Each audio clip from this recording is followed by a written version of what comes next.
the next hour, join Steve and his guests as they talk about topics geared to education.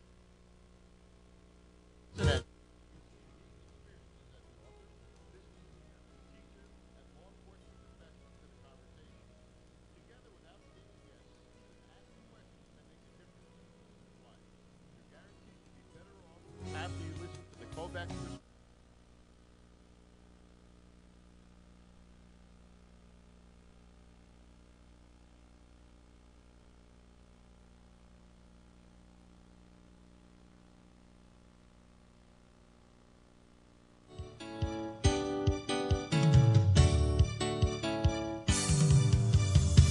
For the next hour, join Steve and his guests as they talk about topics geared to educate and inform his audience.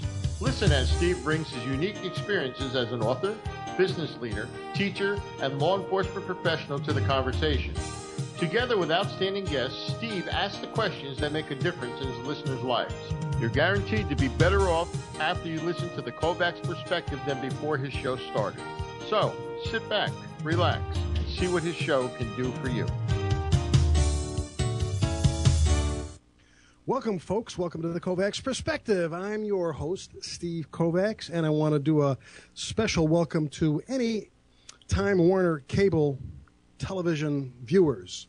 We've struck up a deal with Time Warner. Some cable outlets are showing the Kovacs Perspective, so check your local listings and see if we're on where you're at.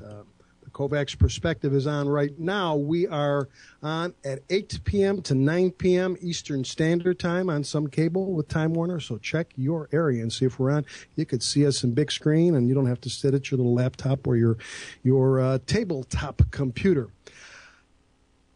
And ladies and gentlemen, what we're going to talk about is guns, shooting today. That's what we're going to talk about. Guns, shooting, protecting ourselves, causing harm to innocent people, surviving, mayhem. What's been going on lately, ladies and gentlemen? That's what we're going to talk about today. In the news lately, right? The Trayvon Martin shooting in Florida. That was huge all across the country. It had to do with an individual that had a licensed firearm, and he shot someone. The information isn't out on that yet, but that was big. It brought to the forefront to many of us, many people across the country, is about legally carrying a firearm. Is it a good thing? Is it a bad thing? What else? Just a few days ago, the mass tragic shooting and killing of 12 and wounding of 58 people, and the killing of 12 in a movie theater, popcorn, candy, where you go to relax. Somebody bursts in and all this tragedy. In the city of Chicago, in the heart of Chicago, tons, and I don't use that word too loosely, many killings, handguns, shootings, deaths in the city of Chicago. I heard in the last weekend in Chicago, more people were killed in a weekend, or more people were shot, ladies and gentlemen. I don't believe it was actually killed. More people were shot in the city of Chicago than were NATO troops in the war zone of Afghanistan that weekend in Chicago. So we have Colorado. We have the Trayvon shooting. We have mass killings, mass death of young people in the city of Chicago. We have shootings all across the country. We have people breaking in homes, robbing people. We have women, men, children even now are starting to fear what may happen when they go to a movie theater. I mean, face it, you can't turn the television on without hearing about what happened in Colorado, and I'm not saying we should. But this is going on.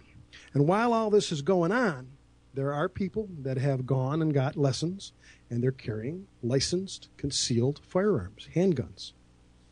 And they're doing that to protect themselves. Now, we have an expert on just in a few minutes that will tell us what maybe some stats, some rough ideas on the people that have gotten these licenses. Are they criminals? Have they been involved in a lot of crimes? I believe they have not. These are generally people, and again, I'm not sure. Let's have our expert tell us about it. These are people that want to survive. They want to be safe.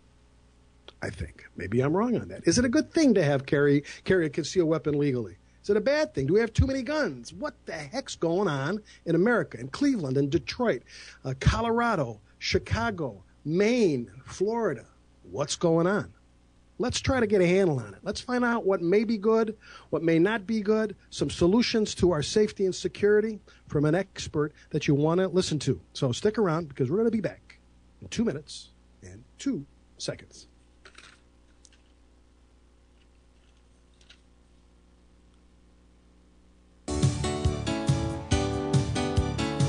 We'll be right back with Steve and his guests right after these few messages.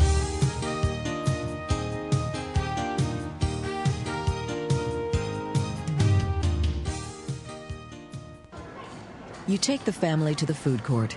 Your wife and Pete head for tacos. You and Danny want Chinese. You look up at the menu. You look down to see what Danny wants. But you don't see Danny. Danny! Every parent knows that feeling. Imagine if he were actually abducted. To receive free Amber Alerts on your cell phone, go to wirelessamberalerts.org. A child is calling for help. Brought to you by the Wireless Foundation, the National Center for Missing and Exploited Children, and the Ad Council. Hi, this is Kathy Gabry. I'm the editor of The Sounding Board, the magazine of the National Federation of the Blind of New Jersey. I'd like you to know that highlights of The Sounding Board are now available as a digital broadcast. Check us out online at www.nfbnj.org or as a podcast at www.throughouroureyes.org. We look forward to your thoughts, ideas, and articles. Please send them to me at specialk38@aol.com. Amber Alert, abducted child, African-American girl, 6 years old. Suspect, Caucasian male, 30 to 35, 6 feet, 180 pounds, wearing blue shirt, black jeans. Now when an Amber Alert is issued, White van, out-of-state license, X-ray 687 Charlie. you can get the same information the authorities get right on your cell phone.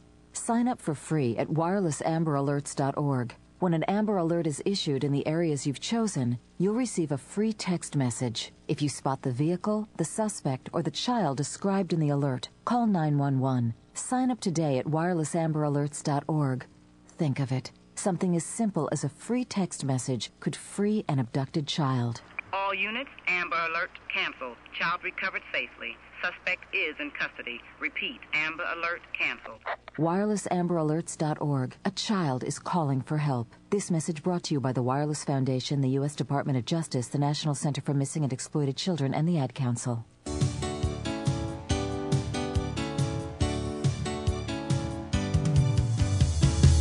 And now back to the Kovacs perspective. For anyone who was at the midnight premiere of The Dark Knight Rises in Aurora, Colorado Friday night, the very definition of shoot-'em-up thriller was changed by that nonfiction violence in front of them. As families and communities continue to reel with pain and loss, the film's star stepped out of character and into their shattered lives for a few moments today, while others found that a trip to the movies, the most American of escape havens, has changed. But how and for how long? Here's ABC's David Wright. Today, with the sort of stealth for which the Caped Crusader is famous, Christian Bale, the actor who plays Batman, quietly made hospital rounds here in Aurora. No camera crew in tow, no tip-offs to the news media. The only clear photos taken at the hospital on the cell phones of survivors, all of them declining requests for interviews tonight. He specifically asked for no publicity. Christine Bache was brought by ambulance from another hospital to meet him. Are you a Batman fan? I am a Batman fan. You know, a little hesitant now. Just yesterday, she told us how she's understandably conflicted, not just about Batman, but movies in general, given what she's been through. An Iraq war veteran, she survived deployment to Baghdad unscathed, only to be shot at the movies in her hometown. She was there with a group of co-workers from Red Robin, including Alex Sullivan. Tell me where he is, okay? Find my son. I don't know where he is, okay? Somebody find him and call us. Tell him to call us. The guy whose father frantically searched the hospitals in vain Friday, his son's 27th birthday, only to learn his son had been murdered. Sully's just kind of like the goofy, happy-go-lucky type of guy. But the funny thing is he didn't even tell anybody it was his birthday. Today, Christian Bale stopped briefly at the memorial to Alex Sullivan and the 11 others killed in the shooting. He had already issued a statement over the weekend. Words cannot express the horror I feel. Today, he saw that horror up close.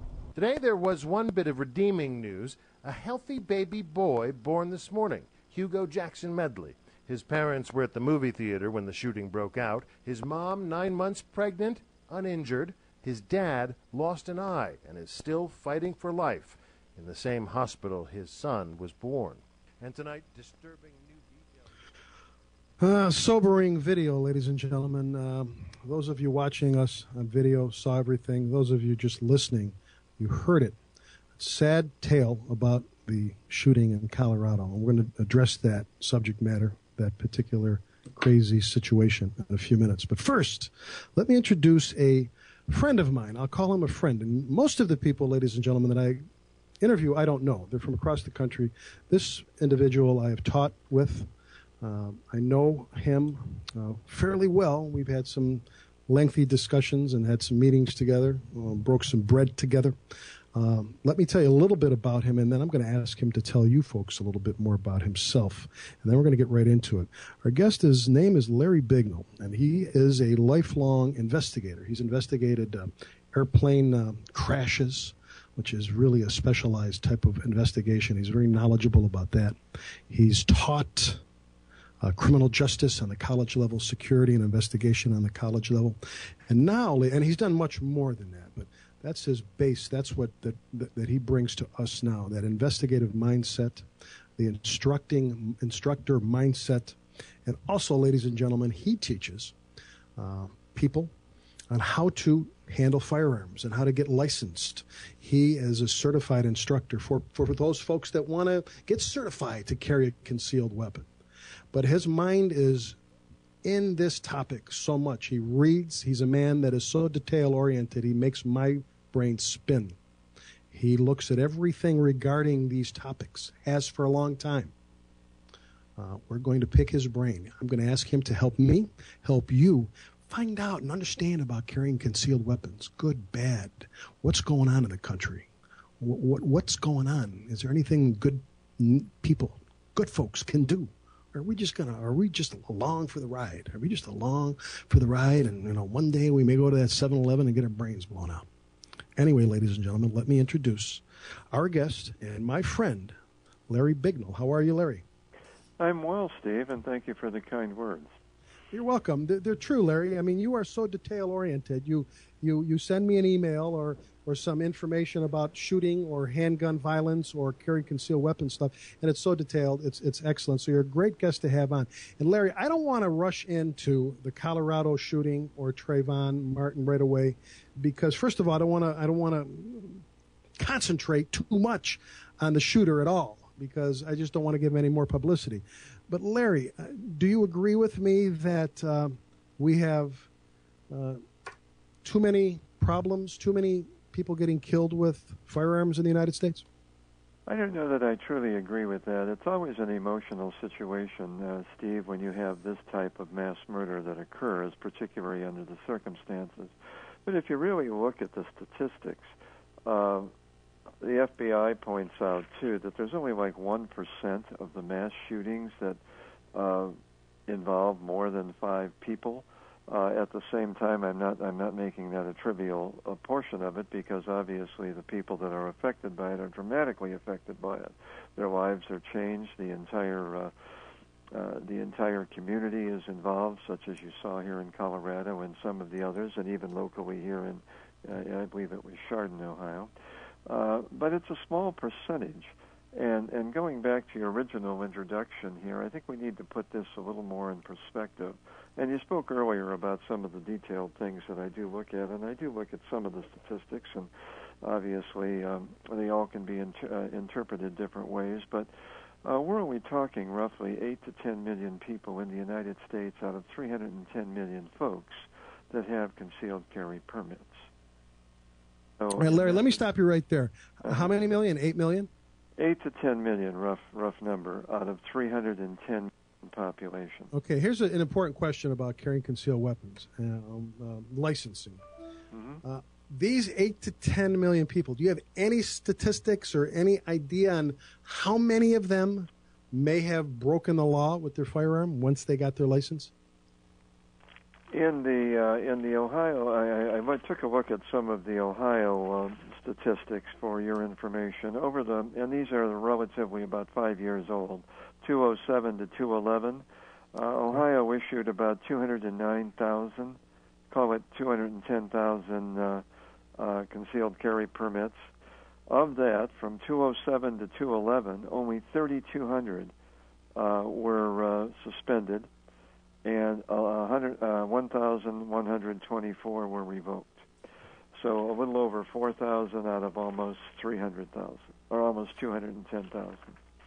Okay, so that's a very low percentage. And as you pointed out during the introduction portion, these people do take the time to take a course. Ohio requires a 12-hour course, as you know, 10 hours of classroom, 2 hours of live fire. It's probably not enough in many cases to become extremely proficient, and we hope that people, after they take the course, go ahead and practice and get additional instruction. But at the same time, it is an education. And particularly, we're seeing a lot of women come to the courses. Larry, let me stop you right there. You talk about that there's 12 hours of training, and it is enough, but it isn't enough. Is it enough for a female or a male that has not grown up in the mindset of firearms? Mom and dad never had them. They never shot guns, never shot handguns. Is it enough if they come to your company? And you have a company. What's your company's name? Oh, it's Bignell and Associates. I run it, and we work with several other instructors that are friends, and we continually train. In fact, I just got back today from a 6-hour training course down in Loudonville, Ohio. And I know you do that. You take courses with police and seminars. But, Larry, my question is, if someone goes to Bignell and Associates or goes to another company or another individual that's licensed and has the authority to teach these classes, and they have no idea, Larry, they got no clue how to handle a gun. I mean, they just don't. A lot of people don't. Are they going to learn enough to be able to protect themselves? The answer to that, candidly, is no. Because what they're going to learn in the course is they are going to learn about they're going to take about 6 or 7 hours or so of familiarization with a pistol and a revolver. They're going to get 4 or 5 hours of law that they're required to have, and they're going to get 2 hours of shooting. And we were just discussing that today with the police crew I was training with. It's not sufficient, but it is better than having no knowledge whatsoever. And as I mentioned previously, and I'm being very candid with you here, Steve, as I mentioned previously, we encourage further practice at the range, inside, outside. Most of the concealed carry people that we deal with go ahead and advance their skills by going ahead and shooting or getting additional coaching, but not everyone does that. So then, Larry, now I'm gonna debate you on this a little bit. If it's not really, in your opinion, not enough, why take it? I mean, why would you take it if it's not enough? If you start from nothing, firearms education or a basic education itself is worth something. The point is that you will learn how to handle a gun. You will understand how to load it, how to unload it, the safety mechanisms. You will also learn about the safe rules of handling it. You'll learn about the Ohio law and what it's required. Again, these are very minimal. In 12 hours, Stephen, I've been doing this 40 years. 12 hours, you don't get a complete, and you're a former police officer also, you do not get all of the insight and capability or utilization, so to speak, that someone in your capacity or mine or other instructors get. But at least you have some foundational information to know how to handle it. Now, the proficiency of putting a small projectile coming out of the barrel of a gun into a given target, standing in front of a target that's not shooting back or not threatening you, is a lot different than somebody that's charging at you or breaking into your house. And all right, you don't have the adrenaline flow. Go ahead. All right, now let me go on with this. Now, so if a woman comes in there, now I'm getting that they're going to have enough. They're going to have a basic understanding to, if they're in their home one evening and somebody kicks in the door, they will have learned from you enough basic understanding to protect themselves. Then. Well, they will have that, but they also have to have the very important part of it, and that's the mindset. Sure. You have to be willing in a situation such as this, and it's taught to all of our students, to make that decision to shoot at someone who puts your life in, who threatens your life and could do extreme harm or kill you. Larry, so there's more to this, Steve, than just the mechanics of handling the pistol, the mechanics of knowing the law. Right.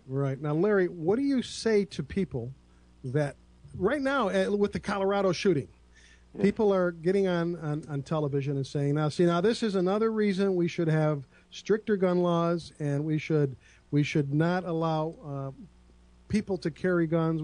They're really jumping on the bandwagon, and what surprises me is, I mean, this guy didn't have I don't believe he had a concealed weapons license permit. I mean, he went out and bought rifles legally, from what I understand, but and he came in and blasted up the place. But there are a whole host of individuals that are saying now is the time, ladies and gentlemen, to say America is out of control with too many handguns.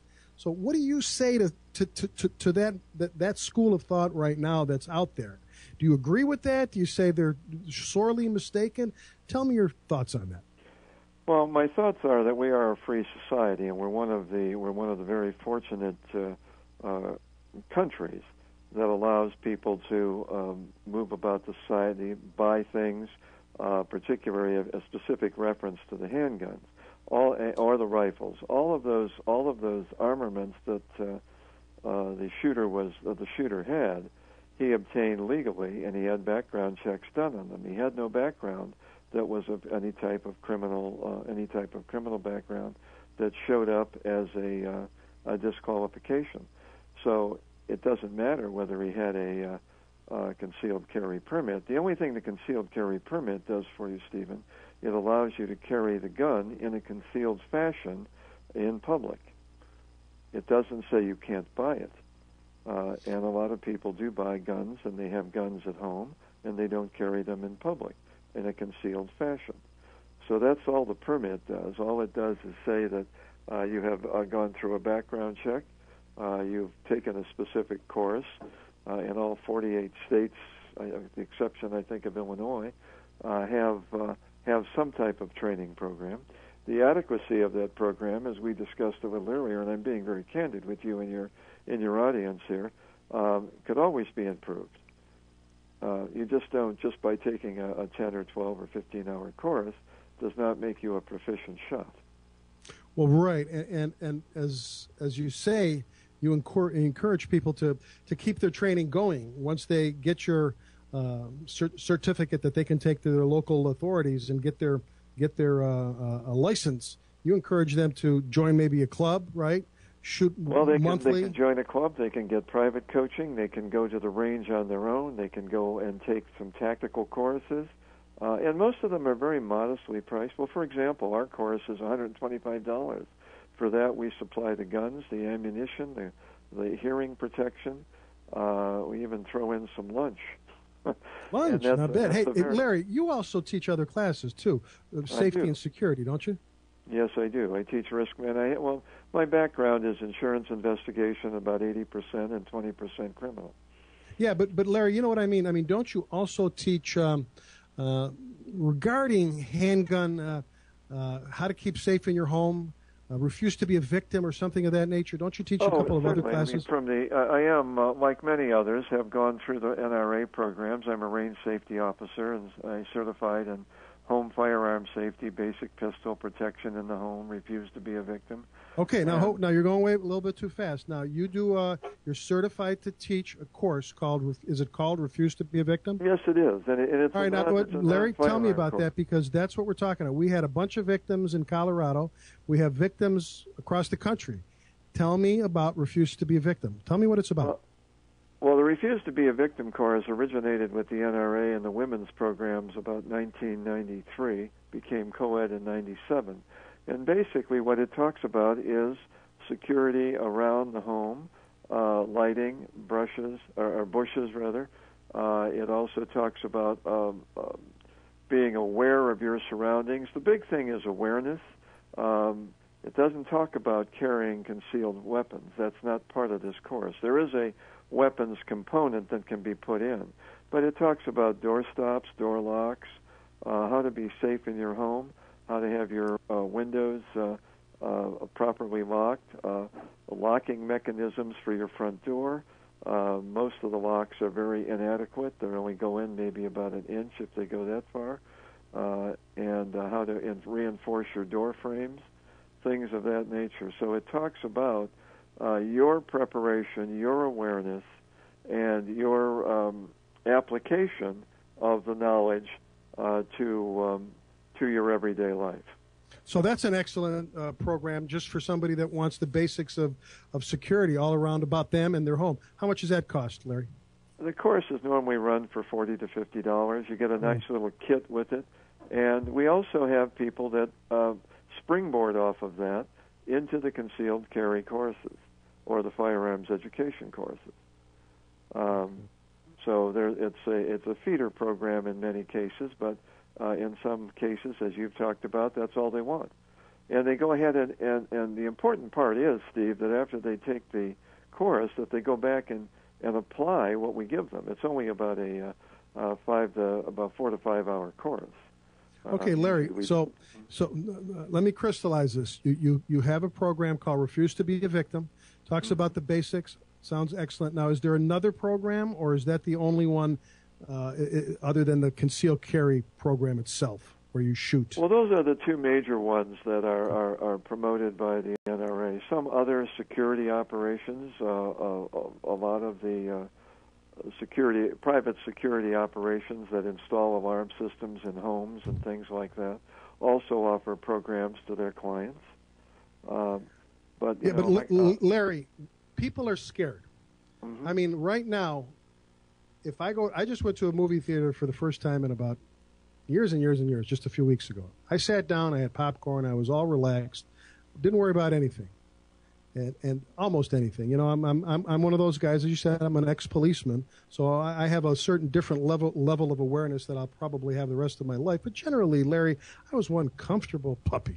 I sat there and I enjoyed the heck out of the movie, and I plan on enjoying another one soon. But Larry, people are scared. People are and now it's in the forefront. People, first of all, some people are afraid that people that carry concealed weapons, licensed, are yahoos and out of control. And that is not the case, is it, Larry? There's really no evidence of that. Well, let's not say no. There's very little evidence of that at all. There's always exceptions, Steve. I mean, we have to be honest. There's always exceptions that people can go, can go berserk. But at the same time, if the person is going to submit themselves or take the time, first of all, to take the training, they're going to sign forms that say they have no criminal background or no drug addiction or alcoholism, etc. They're going to sit through a 10, 12, 15-hour course, whatever it might be, and then they're going to take that certificate that they get, and they're also going to demonstrate their ability with live fire for at least 2 hours here in Ohio, being able to hit a target and handle a gun and know the safety features of it. And then they're going to take that certificate to the sheriff's department, and they're going to have the sheriff run a background check on them to make sure that as a general rule, those are pretty law-abiding citizens. But Larry, now let me even go further. I don't know of anybody, and if somebody has heard this or knows, please call, email me at info@thekovacsperspective.com. Or Larry, you tell me. I don't know of one person that has gotten in any state in the union that has received a licensed concealed. And I'm not here to sell the concealed license. I'm here to find the truth. But I don't know of any, and please tell me if there is, of anybody that's gone berserk. As you used the term a few minutes ago, that went out and got a legal license to carry that concealed weapon. Do you, Larry? I do not off the top of my head, but I have not literally researched that. But I agree. And I I mean, anything don't know, can happen. as I There's mentioned earlier in Ohio, I don't know what some of the license suspensions were. There were 3,200 suspended and 1,124 revoked, and I don't know under what circumstances those occurred.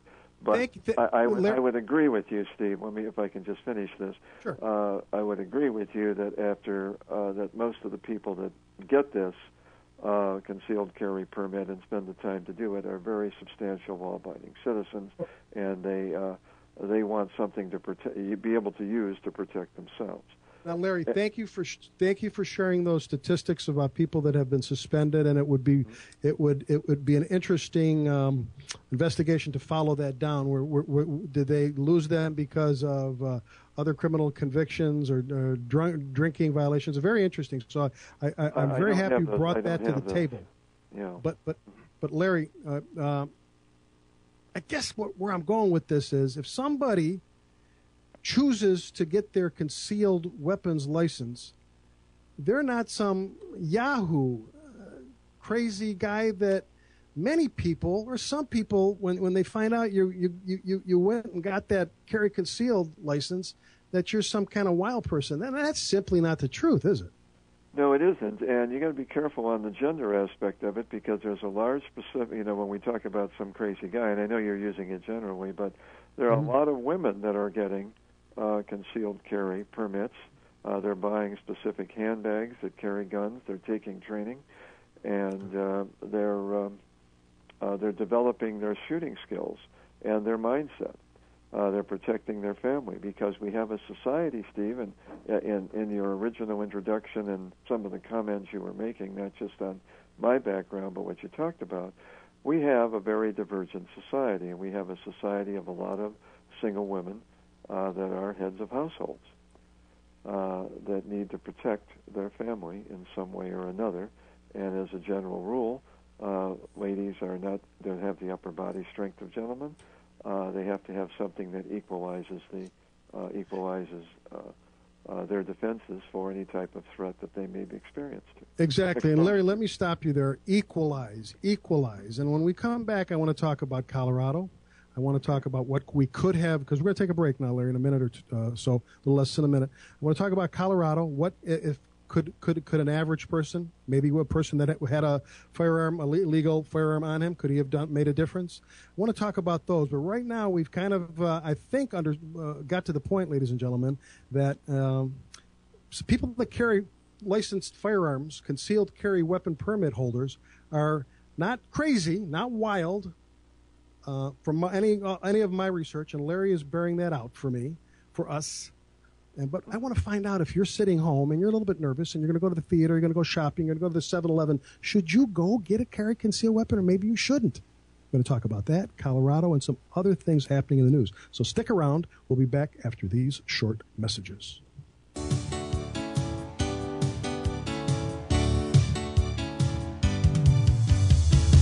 Hey everybody, this is Keith Zalley from the WTOE Radio Network, and right now we're going to take a few extra minute break just so we can save our files for our podcast. So please don't go anywhere, because there's going to be more Steve and the Kovacs perspective in just a few minutes.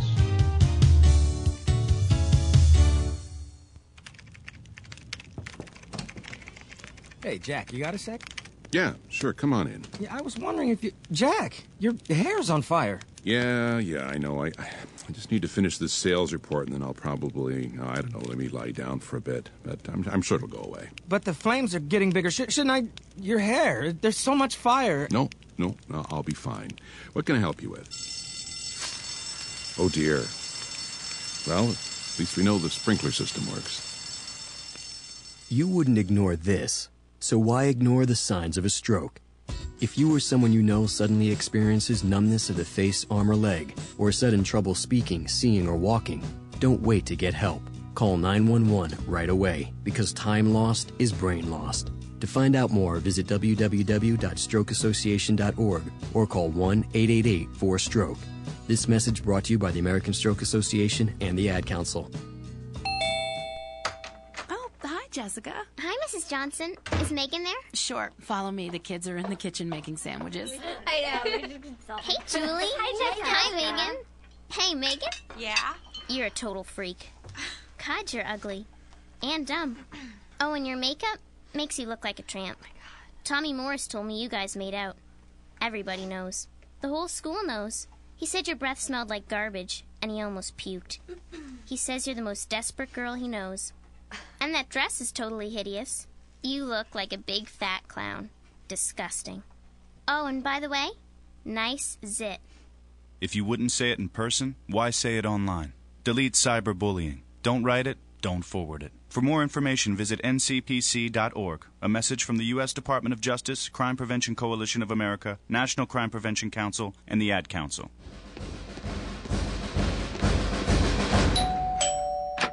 Hello. Is Joey home? Joey, the door. Joseph.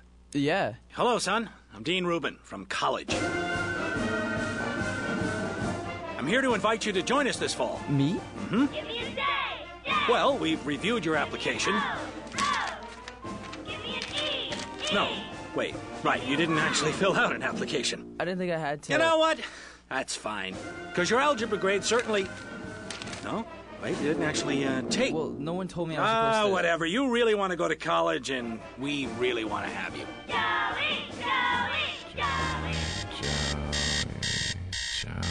Joey, out of bed.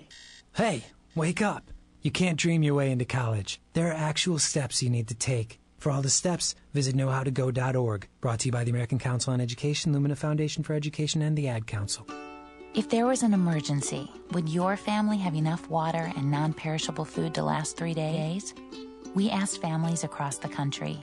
Here are some of their answers. Well, we depend mostly on our meats, on our refrigerator, on, cooking that way, so most of our foods are in the refrigerator. Once the electricity goes out, your refrigerator goes out, so you can only use that for a certain amount of time. We usually eat fresh food daily. In the pantry we have like granola bars and canned tomatoes, True. That's true, but that's really not survival food, tomato paste. The brand of dog food that I do purchase for the dogs, as well as the cats, are edible by humans. We could even share the same bowls. I want my own bowl. You got your own bowl. Is your plan any better? To learn more about making an emergency plan for your family, go to ready.gov. This message brought to you by the U.S. Department of Homeland Security and the Ad Council.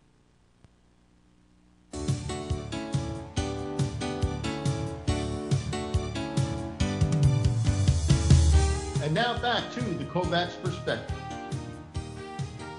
Steve Kovacs with the Kovacs Perspective. We're talking to Larry Bignell today from Bignell and Associates, LLC. If you're in the northeastern Ohio area, he teaches carry concealed certification. He also teaches a program called Refuse to be a Victim on how the basics of how to be safe and secure in your home, in your surroundings, and just how to be safe and secure. So he can be contacted at, and if you got a pen handy, write this down, or of course, always come back and listen to it. Listen to us as a podcast. This will be podcasted in about 2 days. But to get a hold of Larry Bignell, LCBFSC, just those letters, LCBFSC at AOL.com. So LCBFSC at AOL.com. You can get a hold of him. Larry, when we left, I said we were going to talk about Colorado. If, in your opinion, there would have been 1 or 2 or 3 people with licensed concealed handguns in that theater where that tragic mass shooting just occurred, could that have made a difference? Your opinion? Yes. Somebody could have just got up and tried to do the best and would have jump up and tried to stop that craziness, huh? Yes, I believe so. But don't forget, we're talking mindset, we're talking training, we're talking mass confusion. You're talking ability to be able to deliver aimed shots at somebody that is wearing all this armor. But nonetheless, as a police officer, that it's bullet resistant, not necessarily bulletproof. and the impact from bullets would certainly have stunned him.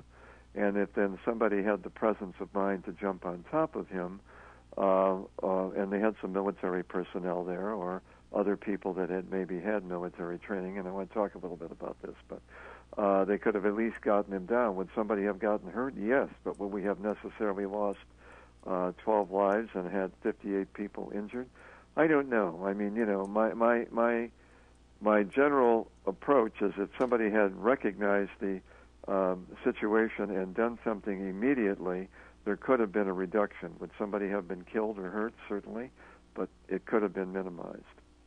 That view was also expressed by Renee Wyatt, who was one of the co-hosts on one of the guns on the Outdoor Channel, and I guess she and her husband run a Gunsmoke, I guess is the name of the gun shop in, I think it's Wheat, Colorado.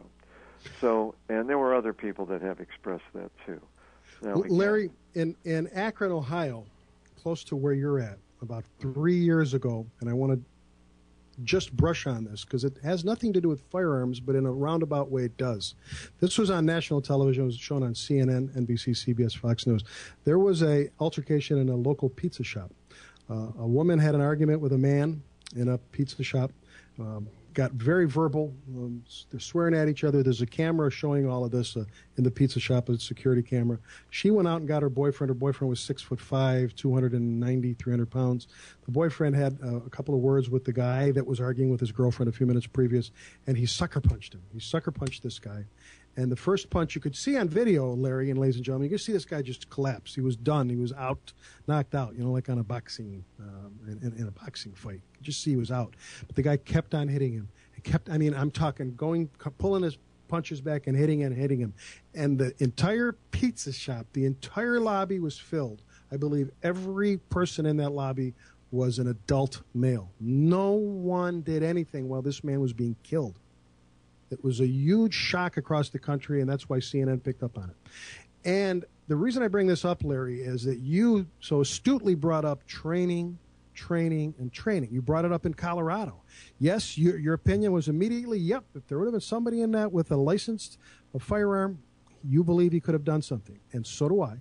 I'll throw my opinion in here, too. But you also brought up it's not that easy to shoot somebody. And when Larry, ladies and gentlemen, said bulletproof vests they're bullet resistant. You can go around them. You still feel something, and et cetera, et cetera. So it doesn't mean they're totally they're going to block every firearm kind of round. It's not a perfect thing to wear in many cases, depending on the rounds coming at you, et cetera. But Larry, you kept mentioning training. The most training you can get to really know how to stand your ground, and I don't mean that in the law that has the Trayvon Martin case. I just mean to know what you can do. And Larry, you're refused to be a victim course, and I'm not trying to sell your course at all. I'm not. I'm trying to get to help people that want to be secure and yet not to be a wild, crazy person. But a course such as Refuse to be a Victim, a course such as a bona fide, certified carrying concealed weapon course can be good for someone that wants to be safe and secure. Or am I wrong on that? No, you're not wrong on it. It increases the confidence. But again, we have to talk mindset. And one of the things that, and I want to go back very generally speaking, you know that the conscription and draft has gone away for about 40 years now. And a lot of our society has not experienced the military tradition that you and I may have had.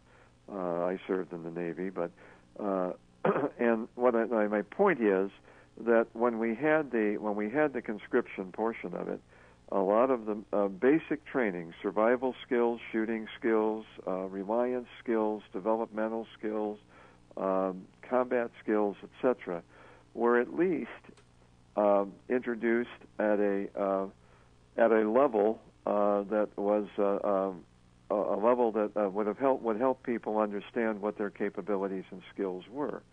And add to that the anti-gun movement that has been put into the educational system and some of the ridiculous reactions that have occurred because somebody came to school with a hunting rifle in their trunk, and they had just been hunting, or they lock their concealed carry permit holder, and they have the gun safely locked in the car, or as safe as you can have it locked in a car. There has been an overreaction in this, and therefore we're creating a mentality that is filtering through a period of roughly 40 years of education, and I think you would agree with that, having been in the safety forces. It's not that we want to arm the entire United States with concealed carry permit holders. What we do want, though, is for people to have the freedom to be able to pursue those types of licenses should they qualify for them. Sure. Now, Larry, how about, I mentioned earlier about Chicago, and I'm not sure if you're up on the situation in Chicago. Homicides are shooting out the roof. There's way too many. It's just shocking.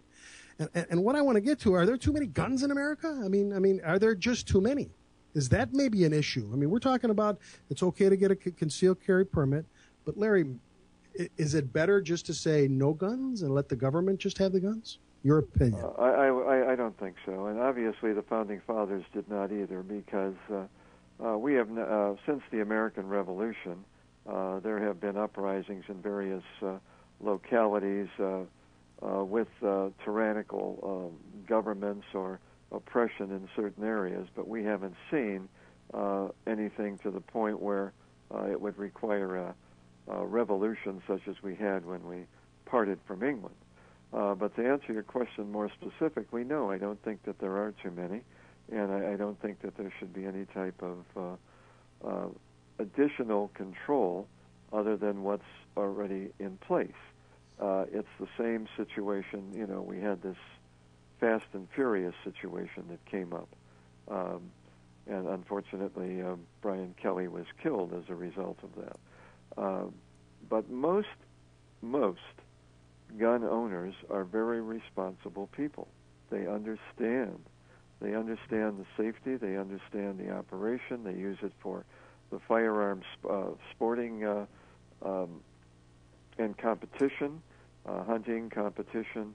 There's a lot. If you would look at the economy of the United States that's related to firearms, not just ammunition, but I mean the manufacture of guns and ancillary equipment, it represents a significant amount of infrastructure,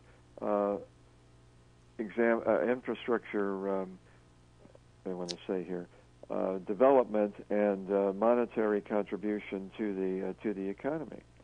So it would be quite a blow if you just took away everything. Larry, how about, I think we've determined, Larry, can you hear me okay?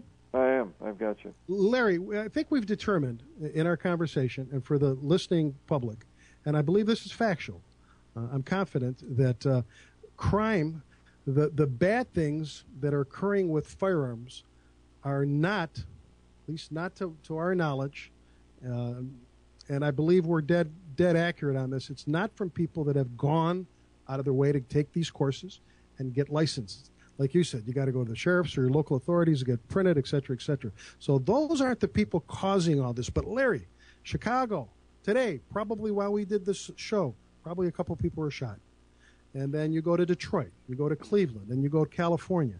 So what's going on? And most of murders and aggravated assaults are done with a firearm. Well, of course it is. It's better than a bat. I mean, it's the best choice of weapon. But Larry, so we know it's not the concealed permit holders. I'll call them the good guys, because I really will.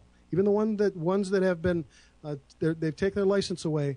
I see no statistics that they've freaked out and done things like in Colorado. So what do we do, Larry? Here's the question. Help me. You've taught criminal justice and security, college level for years and years. And you know, what do we do with those?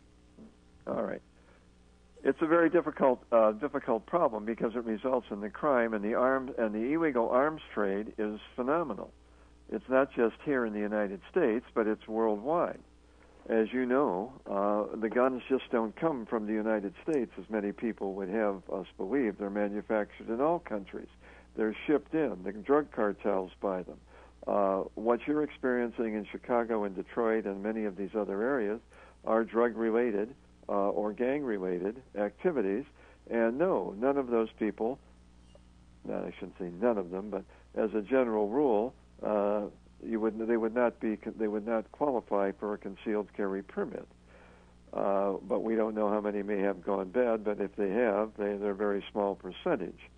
So that would be my answer to your question. Well, it's answered very well. But what do we do with them? Do we strengthen laws, crime with firearms? Do we strengthen laws, or do we have enough laws? What do we do, Larry?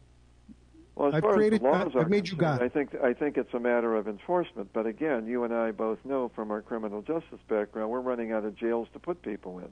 If one industry is growing, it's certainly an incarceration group.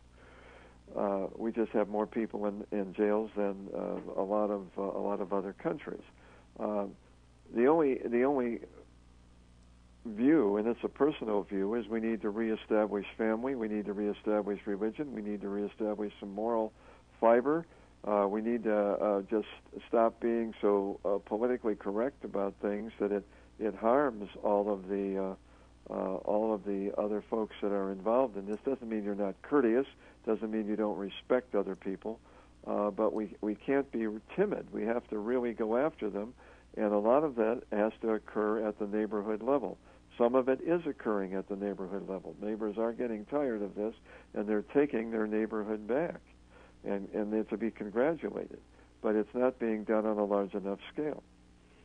Larry, I totally agree with you on that, and I teach people that have many people when I teach criminal justice that have grown up in ghettos. They've grown up in real bad areas, and what you just said, the people that have grown up in those areas, 95 to 99% of the people I talk to agree with you. They say it's the breakdown of family, it's not having dad in the home, it's having no direction, and they have no hope.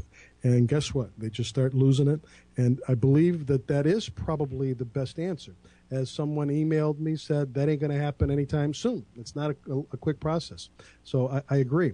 I want to ask you a little bit about assault rifles, but I want to hold off on it, Larry, because I don't want to run out of time. I want to ask this question. If there's somebody right now in Detroit, in Colorado, in Cleveland, it's a male or a female sitting right now listening to this. They're bored and they stumble across the Kovacs perspective and they're listening. And they're a little bit nervous. They're scared because there's crime outside their door. They bolt their doors and they put a chair in front of their doors. They're worried about coming home too late because somebody may put a gun to their head. They may be robbed. It's happening all over in their urban areas, mainly in our urban areas. Larry, what specifically, talk to a woman right now somewhere in the U.S. of A. that has these fears. What should she do? Should she just lock herself in the door? She can't move. She doesn't have that money. What do you recommend for her to be as safe and as secure as she can be? Please talk. She can go to the library, and she can pick up some books on various types of security. I'm looking at a very low-cost approach. She can invest in some minor, what do you want to call it, protective devices for the home, the locks on the door, that sort of thing. She can train herself to be aware of her surroundings, and many of them do, particularly coming from the ghetto areas, and you and I have both taught lots of students in that area, and a lot of them have done extremely well for us. She can encourage her family to share the lookout aspect of it, and for a lot of people in today's society, they need to become more aware. Unfortunately, they're walking down the street on their cell phone, totally unaware of what's on, or texting, or otherwise preoccupied with the daily challenges of life. They need to slow it down a little bit and make sure that they know where they're going, when they're going, what the appropriate times are. So those are safety precautions that you can take, which are very minimal cost, and at the same time will result in a little safer surroundings, because you'll be moving during areas that you're comfortable in, where you know, and going in groups, of course. Women always go in groups, and men too. So that's helpful. Now they could also no probably cost. call Those or are very try low at least cost they can call their local police department and see, because there are certain groups or agencies inside departments that do security surveys, right? And they could try that option also. They do, yes, they do, and a lot of times the councilman in the given area will be helpful to that. And it has to be action always beats reaction. You know that, Steve. So you got to take some action. And when it comes to talking about all of these different types of crimes and assaults and things that are taken on, that's another reason that you are usually the first line of defense. And if that first line of defense, you qualify for a concealed carry permit that will help you or discourage that individual from harming you in some fashion, that has no shots have to be fired. Just sometimes presenting the firearm in those types of situations discourages the attacker, and they leave. It never gets reported. Those are millions of those that occur throughout the United States throughout a year, but you never hear about them. Interesting. And so we don't hear about a lot of times when somebody does have a licensed concealed weapon that just presenting it, hollering something like "get away from my door, I have a firearm" kind of thing occurs, but we don't hear about things like that? That's correct. Oh, well, that I didn't know, Larry. I didn't know that. It's a great bit of advice. So you're also saying all these things that you mentioned about this woman in Colorado or Cleveland or Detroit or Chicago sitting right now listening. Do all these things that you've mentioned, but you also do recommend considering getting licensed to have a firearm. Am I correct? If they have the mindset, and the important part is that yes, just getting it is not sufficient. You have to be able to commit yourself to the fact that if you have to use it, you are able to do so. But Larry, let me stop you. Let me stop you there. Isn't that your job as a teacher, or is it not? Do they already have to have that mindset before they walk in your door? I present that to them, and the answer is that no, not everybody has that mindset when they walk in the door. So you help them along with that? I do, and I encourage them, and we talk about stories that occur. I mean, you only have 12 hours in a class, so there's only so much you can have. But we talk about the legality and the fact that you own the bullet, and that if you miss and you hit somebody else, you're responsible for that. And there's another part of this too that we probably don't have a lot of time to get into, but that's insuring yourself, because most homeowners' policies and excess policies don't cover intentional acts. So you have to find some type of insurance, either through the NRA or some other organizations, for the Concealed Carry Association, etc., that will give you the kind of defense coverage that you're going to need if you ever do defend yourself. Larry, is it doable? And I know it is, because I know a little bit about this. I know some people are just scared. They don't want to go through the concealed weapon course. They wonder, there's so many rules. What if I break a rule and carry it improperly, or don't do something wrong and then I'll get arrested? Is that a valid fear, or is that not a valid fear? Is it relatively easy once you listen and learn from someone like you? Is it relatively easy to carry that gun, or are there so many rules that somebody should really worry about themselves getting into trouble? Let me try and sum this up for you very candidly. In our society, if you shoot someone, expect to be arrested. You're going to have to defend yourself, and you're going to be in court, as a general rule.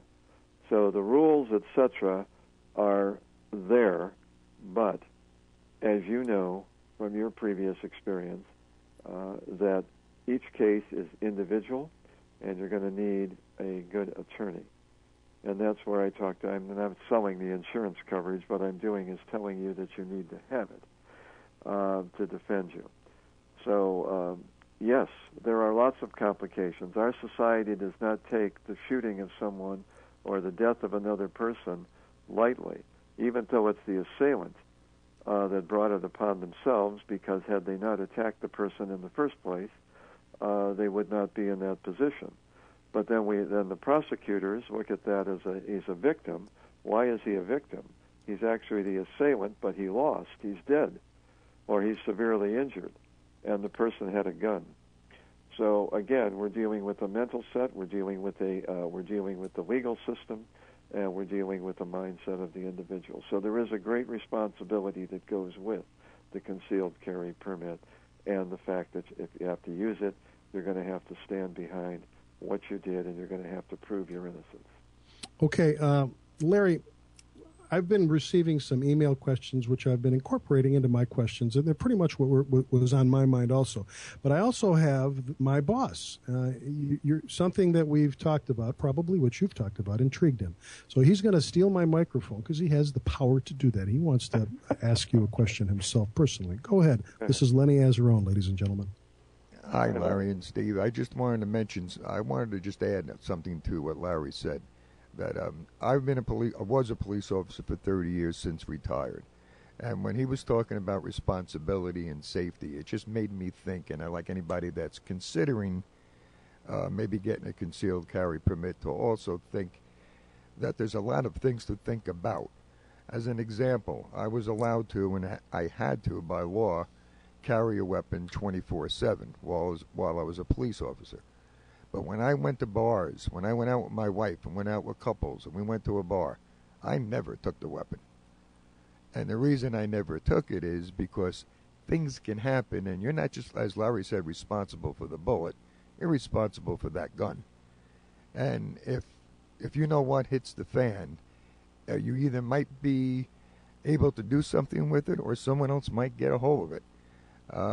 It's just something where I didn't carry it all the time, because I don't think it's appropriate to carry it all the time. And I just like people to think about possible scenarios that could do more harm than good. That's all I have to say. All right, Lenny, thank you. And that's a little bit about what I wanted to talk more about, but I appreciate your input because, as he said, ladies and gentlemen, he was a cop for 30 years in New Jersey. So thank you, Lenny. And Larry, I want to go on a little bit more about that. You and Lenny are on the same path. It's responsible. It's work. It's some work. It's serious. But I don't want, Larry, and help me along here. I don't want people to be frightened off. I don't want some woman sitting in and I know one of my students told me there was prostitution right outside of her door. I don't want somebody sitting there going, I'm not smart enough. I'm not rich enough to get a license and to protect myself. I'm not smart enough. I don't want people to think that. Am I wrong on this, Larry? Or should people, or maybe some people should just sit at home and not use that option they have? Talk to me about that. The statement that I would make on that is they have to make that particular decision. But once they make the decision, very much as Lenny put in, they have to be able to have the responsibility to go through. It's not a question of being afraid. It's a question of being able to decide that this is something you're going to do. We all have fears. We all have to overcome them. And if you're going to make the decision, it is a great responsibility. And what Lenny pointed out is very accurate. There are shoot, no-shoot situations. That's why a lot of police officers, as a matter of fact, get themselves shot or killed because they don't react fast enough. Nobody in their right mind wants to shoot another human being unless they are, have some psychiatric problems, such as we saw in this instance of Colorado. Mm-hmm. So back to my other statement that a lot of times the gun is produced in a situation of threat, and it discourages the assailant, and the assailant leaves. And that's part of what we have to accept. But that's where the training comes in, and I cannot overemphasize the fact that you must train, you must continue to take other courses, you must develop yourself in the proficient use of that particular firearm. So the shoot situations are the ones that you have to make up split-second decisions in times of extreme emotional stress with a lot of adrenaline flowing, and then you're going to have to justify them afterwards in the quiet of a courtroom. Very few judges are going to allow you to jump onto their bench, grab them by the throat like the assailant would you, and then you make a decision. Right. Or grab a juror by that particular portion of it. It's the same way. You're under extreme stress, and your reaction time is one thing, and your fine motor skills go to pieces. Okay, Larry, we've got about 3 minutes left, so I want to pack in as much as I can. First of all, you probably don't even realize what you've done. But Larry, you have made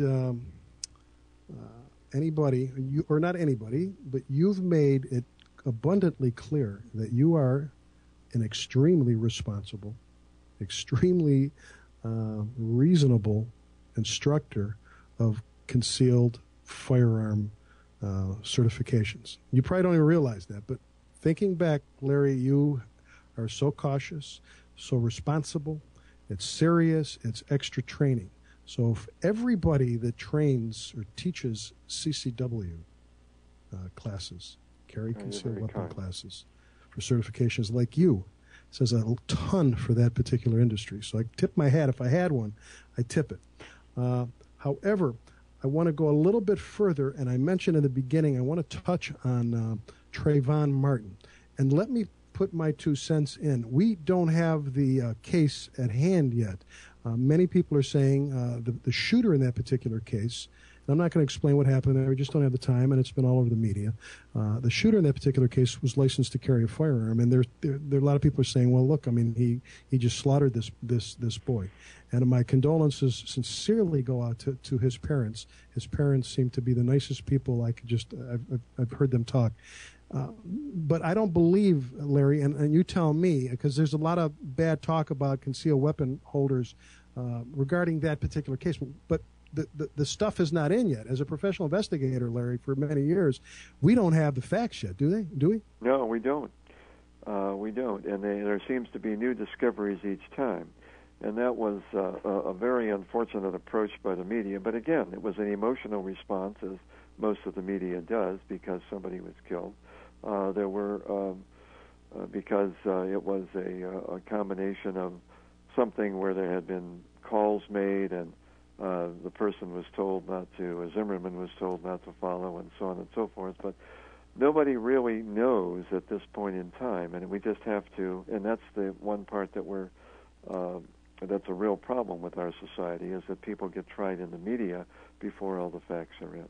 They do. Larry, we've got just about a minute. I want to tell people in the northeastern Ohio, and I've told Larry this before, that if I know of anybody that wants to take these lessons and get certified, to see Larry. And I think if you've listened through the whole show, if you haven't, check it out as a podcast. Go to the kovacsperspective.com or check us on Time Warner Cable. Check your listings. We're on there now. But, I mean, he's so responsible. Listen to him. Did you hear his whole program? I mean, he wants you to be the best you can, the most realistic you can. He wants you to protect yourself, but yet be on top of your game. I mean, that's really cool. And it's not a lot of money. So if you want to get a hold of Larry Bignell from Bignell & Associates, he puts on classes in the northeastern Ohio area.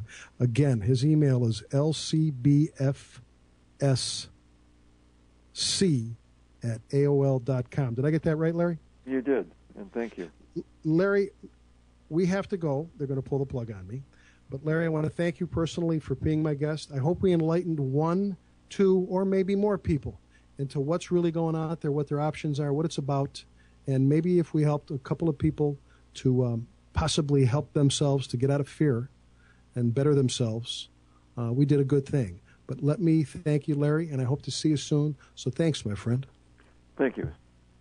Ladies and gentlemen, it's the Kovacs Perspective, the second and fourth Wednesday of every month on Time Warner Cable, every Monday, 8 p.m. to 9 p.m. Eastern Standard Time. On Internet, it's 9 to 10 p.m. Eastern Standard Time. Email me anytime with show comments or ideas or anything. Don't feel shy. Love to hear from you. And you do that at info@thekovacsperspective.com. Look forward to hearing from you and look forward to seeing you in 2 weeks. So long. The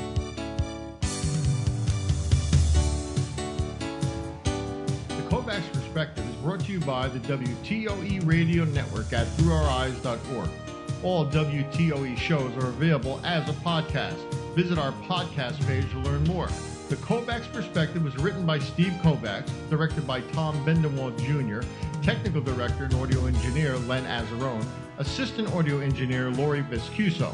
For more information about the Kovacs Perspective, visit www.kovacs.org. allsourcesecurity.com. All words, ideas, and comments expressed on the Kovacs perspective are those of Steve Kovacs and not necessarily those of the National Federation of the Blind, the NFB Northeast New Jersey chapter, or the WTOE Radio Network. Until next time, I'm Keith Zally.